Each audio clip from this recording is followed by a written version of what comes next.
Hi, welcome to my first version of Kaleidoscopic Klusters, how to do techniques. And I'm an artist. I do acrylic pours and I do acrylic jewelry from the pours. And I would like to first of all thank my camera woman, Rolanda DeMille.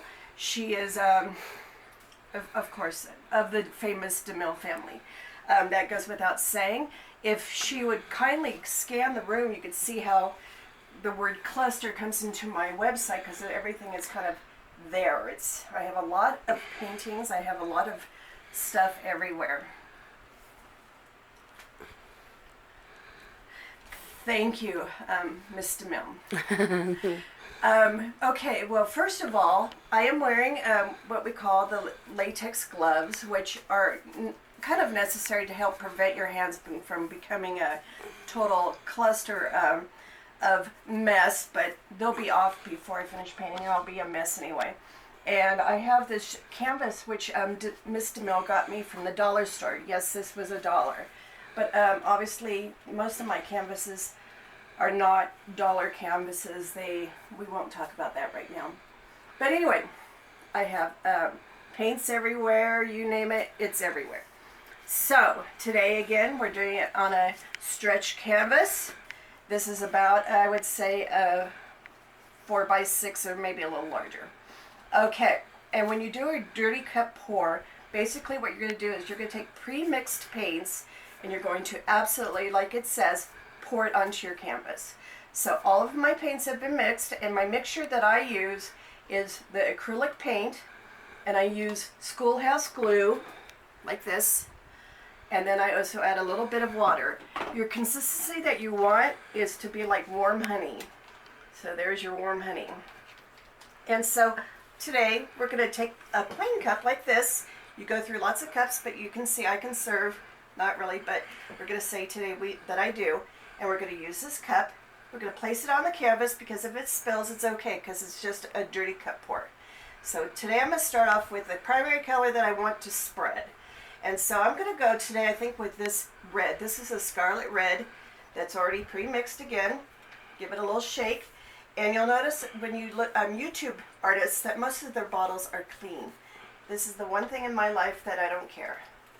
So I'm going to give a little good dab in there. And since it is a small canvas, I'm not going to use too much. But I'm going to start with the red. And then I don't want to go to something that has a red tone right away. So I'm going to do something like a yellow.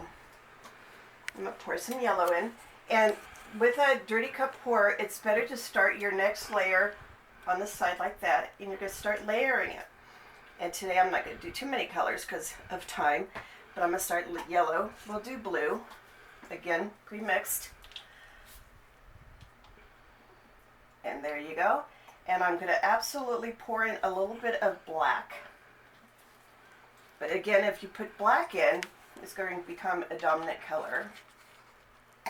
So we really don't want too much black. And then I'm going to do something fun like a silver. I use a lot of silver in my paintings.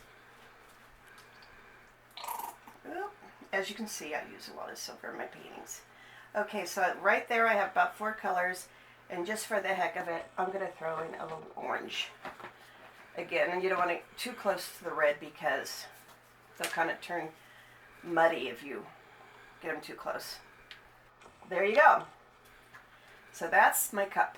Now, I'm going to take my canvas and I'm going to pour some of my pre-mixed white onto the canvas. And this basically what it does is it gets you a surface that is wet, so your pores are able to spread better. And I'm going to take this dandy little toothpick, or not toothpick, popsicle stick that I've used many times. You can see it's already got paint on it.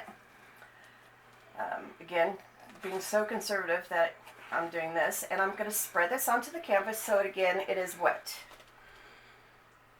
And it's okay in acrylic pour painting to create a mess. Messes are important. They make you feel like you're, again, playing in the mud. So, again, taking my cup, I'm going to take this canvas and put the cup on the canvas like this, and I'm going to dump it. Now, nope, I dumped it. You can actually either move the paint around or just lift your cup.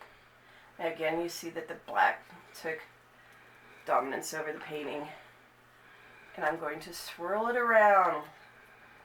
Hopefully getting some of the other colors to, become part of the painting. So as I swirl and swirl, and this is what we call a dirty cup pour.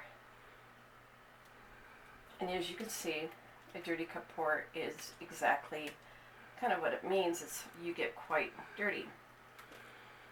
But the outcome is totally fun. You want to make sure you get your sides covered, your corners covered. Blank canvas isn't really cool. And you have, kind of looks like a galaxy, doesn't it? What do you think, camera woman DeMille? You might change your name to Spielberg in a minute.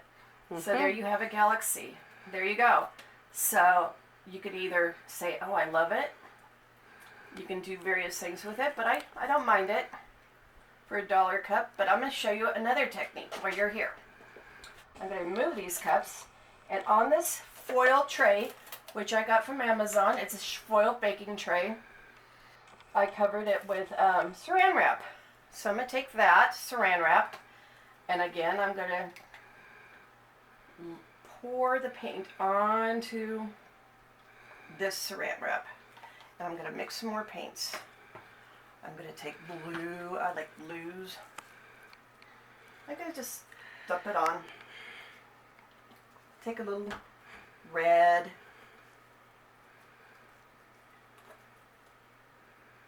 As you can see, it's very fun. You could do whatever popping in your mind, it comes out cool. You take some of the yellow. And then I'm going to do what we call, I'm going to take one of these, this is a 6x6 ceramic tile that you can use. You can get it either at a hardware store, or you happen to get this, again, from Amazon. Actually,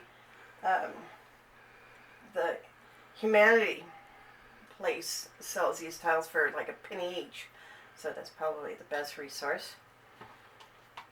And I'm going to take my clean finger, I still have a clean finger, I'm going to spread that paint around, and this is where the epicness comes in. It doesn't have to be perfect, but you can see I have paint mixing in. Again, it doesn't have to be perfect because this is acrylic paint. And I'm going to actually dip it into that, what I just poured onto the tray. And isn't that fun? Look at that. It's seeping out. And, oopsie, and I drop it, but that's okay. Acrylic paint is no masterpiece like that. But there. Pretty cool, huh? Then I want to finish the sides. So I'll dip each side. Like yay. And there you go. And after this dries, I'm going to actually spray it with enamel so you could use it as a trivet. Set this aside, and there is your lesson 1. I'd like to thank you all for partaking in this. I invite you to like my website, which is again Kaleidoscopic Kluster. And the reason I came up with that name is because as a child, if you look into a kaleidoscope, you saw all kinds of cool stuff. You saw different colors blending and mixing. And that's how I became fascinated by this art. By the way, all this paint becomes what we call acrylic skin, and I can peel it off, and I'll be making jewelry, which if Miss Spielberg will turn around and show you on this table here, all of the jewelry that I've made, jewelry, down. I know, I'm doing it. Okay, thank you.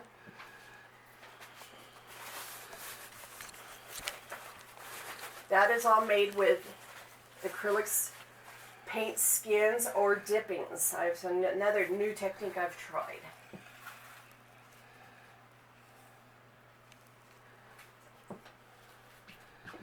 I'd like to thank you all very much, and as we all move through this pandemic virus together, I've had some time to paint, make messes, and I've also had time to make a website. So I'm hoping that you will go there and visit. It's Kaleidoscopic Kluster.net.